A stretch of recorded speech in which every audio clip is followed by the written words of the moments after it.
1 கொரிந்தியர் 7ஆம் அதிகாரம். நீங்கள் எனக்கு எழுதின காரியங்களை குறித்து நான் எழுதுகிறது என்னவென்றால், ஸ்திரீயை தொடாமல் இருக்கிறது மனுஷனுக்கு நல்லது.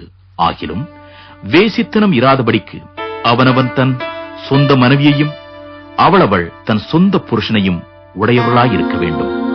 புருஷன் தன் மனைவிக்கு செய்ய வேண்டிய கடமையை செய்ய கடவன், அப்படியே மனைவியும் தன் புருஷனுக்கு செய்ய கடவள். மனைவியானவள் தன் சுய சரீரத்திற்கு அதிகாரி அல்ல, புருஷனே அதற்கு அதிகாரி.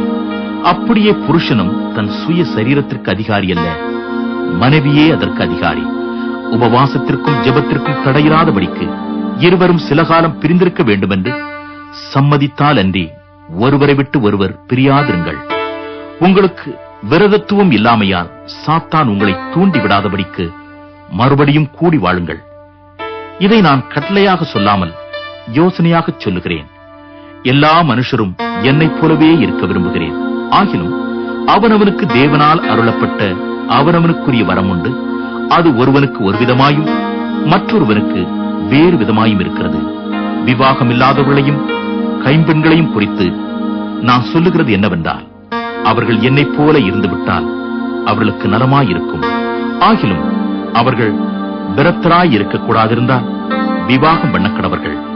வேகிறதை பார்க்கிலும் விவாகம் பண்ணுகிறது நலம். விவாகம் பண்ணிக்கொண்டவர்களுக்கு நான் அல்ல, கர்த்தரே கட்டளையிடுகிறதாவது, மனைவியானவள் தன் புருஷனை விட்டு பிரிந்து போகக்கூடாது. பிரிந்து போனாள் அவள் விவாகமில்லாதிருக்க கடவுள், அல்லது புருஷனோடே ஒப்புரவாக கடவுள். புருஷனும் தன் மனைவியை தள்ளிவிடக்கூடாது.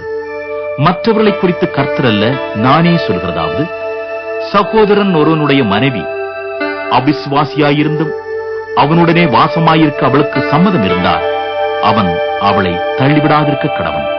அப்படியே ஒரு ஸ்திரீயினுடைய புருஷன் அவிசுவாசியாயிருந்தும் அவளுடனே வாசமாயிருக்க அவனுக்கு சம்மதம் இருந்தால் அவள் அவனை தள்ளிவிடாதிருக்க கடவள். எண்ணத்தினால் எனில் அவிசுவாசியான புருஷன் தன் மனைவியால் பரிசுத்தமாக்கப்படுகிறான், அவிசுவாசியான மனைவியும் தன் புருஷனால் பரிசுத்தமாக்கப்படுகிறாள். இல்லாவிட்டால் உங்கள் பிள்ளைகள் அசுத்தமாயிருக்குமே, இப்பொழுதோ அவைகள் பரிசுத்தமாயிருக்கின்றன. ஆகிலும் அவிசுவாசி பிரிந்து போனால் பிரிந்து போகட்டும். இப்படிப்பட்ட விஷயத்தில் சகோதரனாவது சகோதரியாவது அடிமைப்பட்டவர்கள் அல்ல, சமாதானமாயிருக்கும்படிக்கே தேவன் நம்மை அழைத்திருக்கிறார். மனைவியானவளே, நீ உன் புருஷனை ரட்சிப்பாயோ அல்லவோ உனக்கு எப்படி தெரியும்? புருஷனே, நீ உன் மனைவியை ரட்சிப்பாயோ அல்லவோ உனக்கு எப்படி தெரியும்? தேவன் அவனவனுக்கு பகிர்ந்தது எப்படியோ, கர்த்தர் அவனவனை அழைத்தது எப்படியோ, அப்படியே அவனவன் நடக்க கடவன்.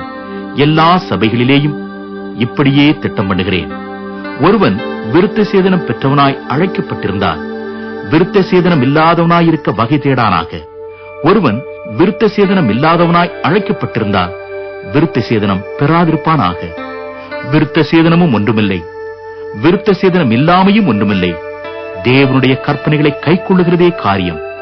அவனவன் தான் அழைக்கப்பட்ட நிலைமையிலே நிலைத்திருக்க கடவன். அடிமையாய் நீ அழைக்கப்பட்டிருந்தால் கவலைப்படாதே. நீ சுயாதீனனாக கூடுமானால் அதை நலம் என்று அனுசரித்துக் கொள். கர்த்தருக்குள் அழைக்கப்பட்ட அடிமையானவன் கர்த்தருடைய சுயாதீனனாயிருக்கிறான். அப்படியே அழைக்கப்பட்ட சுயாதீனன் கிறிஸ்துனுடைய அடிமையாயிருக்கிறான். நீங்கள் கிரயத்துக்கு கொல்லப்பட்டீர்கள், மனுஷருக்கு அடிமைகளாகாதிருங்கள். சகோதரரே, அவனவன் தான் அழைக்கப்பட்ட நிலைமையிலே தேவனுக்கு முன்பாக நிலைத்திருக்க கடவன். அன்றியும் கன்னிகைகளை குறித்து கர்த்தரால் எனக்கு கட்டளை இல்லை. ஆகிலும் நான் உண்மையுள்ளவனாயிருக்கிறதற்கு கர்த்தரால் இரக்கம் பெற்ற என் அபிப்பிராயத்தை தெரியப்படுத்துகிறேன்.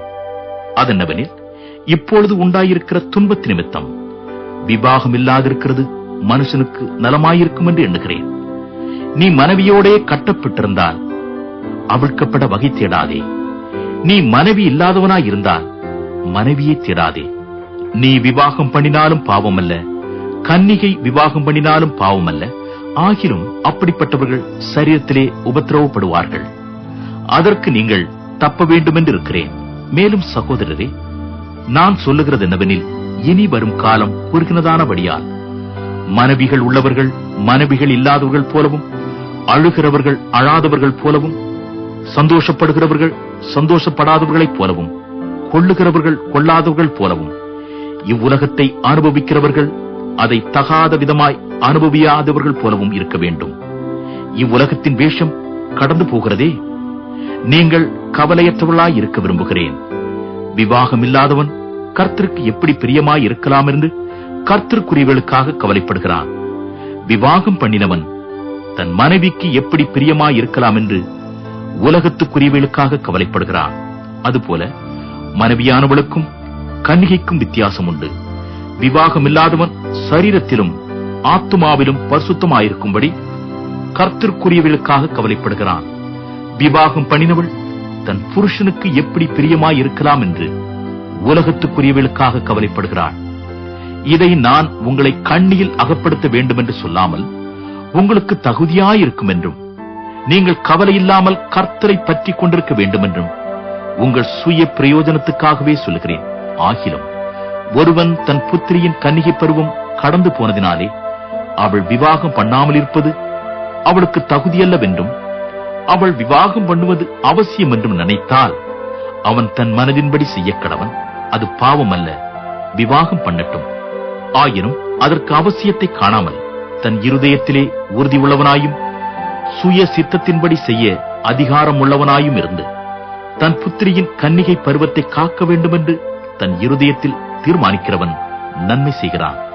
இப்படி இருக்க அவளை விவாகம் பண்ணி கொடுக்கிறவனும் நன்மை செய்கிறான், கொடாமல் இருக்கிறவனும் அதிக நன்மை செய்கிறான்.